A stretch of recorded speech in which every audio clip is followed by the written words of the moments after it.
আসসালামু আলাইকুম রহমতুল্লাহ। আশা করি সবাই ভালো আছেন। আলহামদুলিল্লাহ, আমিও আল্লাহর রহমতে ভালো আছি।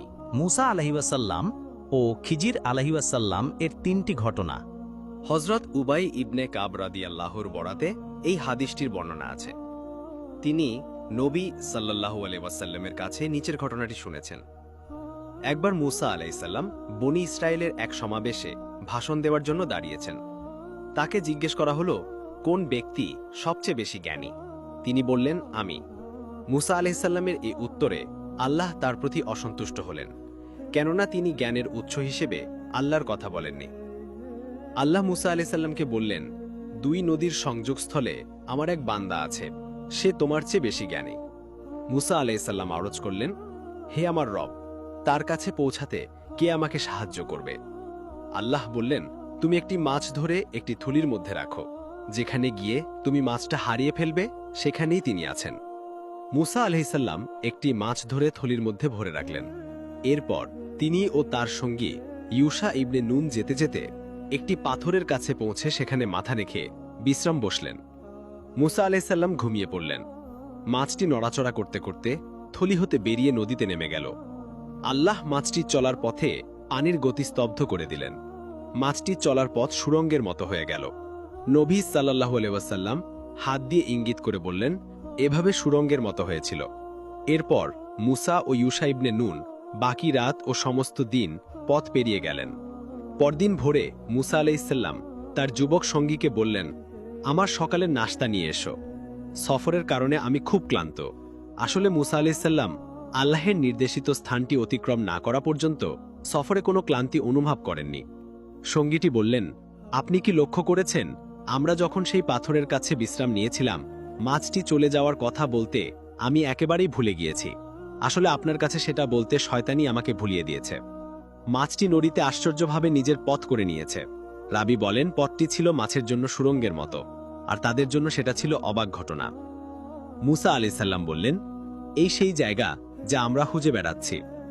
এরপর দুজনেই নিজ নিজ পদচিহ্ন ধরে পেছনের দিকে ফিরে চললেন, যে পর্যন্ত না তারা সেই পাথরের কাছে এসে পৌঁছালেন।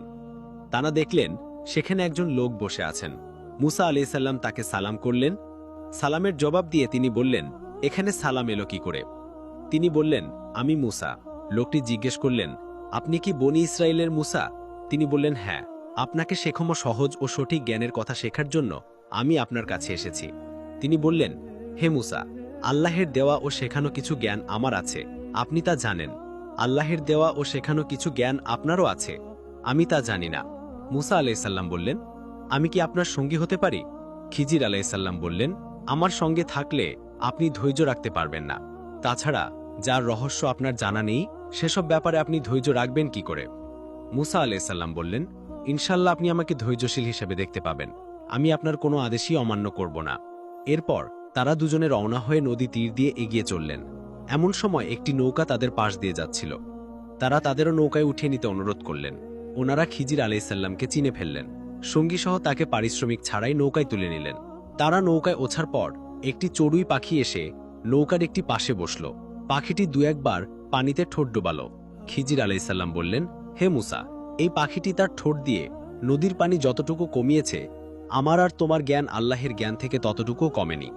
এরপর খিজির আলাইহিসসালাম হঠাৎ একটি কুঠার নিয়ে এসে নৌকার একটি তক্তা উপড়ে ফেললেন। মুসা আলাইহিসসালাম হঠাৎ দেখতে পেলেন তিনি কুঠার দিয়ে একটি তক্তা উপড়ে ফেলেছেন। তিনি তাকে বললেন, আপনি এ কি করলেন? লোকেরা আমাদের মজুরি ছাড়াই নৌকায় তুলে নিল, আর আপনি ওদের নৌকার যাত্রীদের ডুবিয়ে দেওয়ার জন্য নৌকাটি ফুটো করে দিলেন। এ তো আপনি এক গুরুতর কাজ করলেন। খিজির আলাইহিসসালাম বললেন, আমি কি বলিনি আপনি আমার সঙ্গে ধৈর্য রাখতে পারবেন না? মুসা আলাইহিসসালাম বললেন, আমি বিষয়টি ভুলে গিয়েছিলাম, এজন্য আমাকে দোষ দেবেন না, আমার প্রতি কঠোর হবেন না। মুসা আলাইহিসসালামের পক্ষ থেকে প্রথম এই কথাটি ছিল ভুলক্রমে।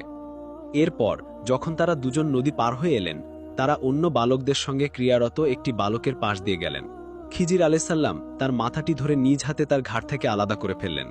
মুসা আলাইহিসসালাম তাকে বললেন, আপনি একটি নিষ্পাপ বালককে বিনা অপরাধে হত্যা করলেন, নিশ্চয়ই আপনি একটা অন্যায় করলেন।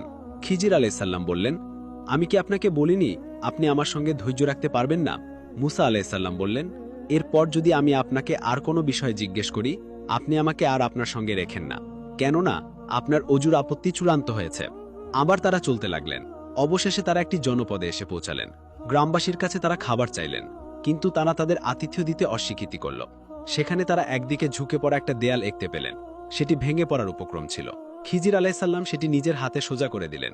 মুসা আলাইসাল্লাম বললেন, মানুষগুলো এমন যে আমরা এলাম, অথচ তারা আমাদের না দিল খাবার, না দিল আতিথ্যেয়, অথচ আপনি ওদের দেয়াল সারিয়ে দিলেন। আপনি ইচ্ছা করলে এর বদলে মজুরি নিতে পারতেন। খিজির আলাইসাল্লাম বললেন, এখানেই আপনার আর আমার মধ্যে বিচ্ছেদ হলো। তবে যে ঘটনাগুলোতে আপনি নিজের ধৈর্য ধরে রাখতে পারেননি, সেসবের রহস্য আপনাকে জানিয়ে দিচ্ছি। নবী সাল্লাল্লাহু আলাইহি ওয়াসাল্লাম বলেছেন, আমাদের তো ইচ্ছা যে মুসা আলাইসাল্লাম যদি ধৈর্য ধরতেন, তাহলে আমাদের কাছে তাদের আরও অনেক বেশি খবর বর্ণনা করা হতো।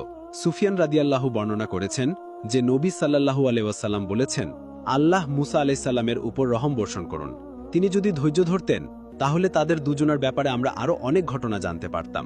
রাভি বলেন, ইবনে আব্বাস রাদিয়াল্লাহু এখানে পড়েছেন, তাদের সামনে একজন বাদশা ছিল।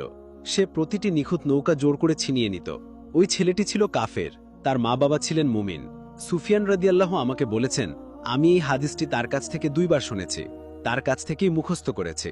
সুফিয়ানকে জিজ্ঞেস করা হলো, আপনি কি অমর ইবনে দিনার রাদিয়াল্লাহুর কাছ থেকে শোনার আগেই তা মুখস্থ করেছেন, নাকি অন্য কারো কাছ থেকে শুনে তা মুখস্থ করেছেন? তিনি বললেন, আমি কার কাছ থেকে সেটি মুখস্থ করতে পারি?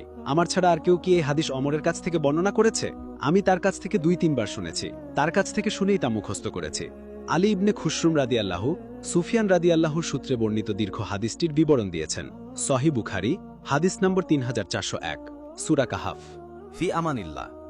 আমাদের আরেক তোফা। কথা হবে অন্য কোনো ভিডিওতে। আসসালামু আলাইকুম ওয়া রাহমাতুল্লাহ।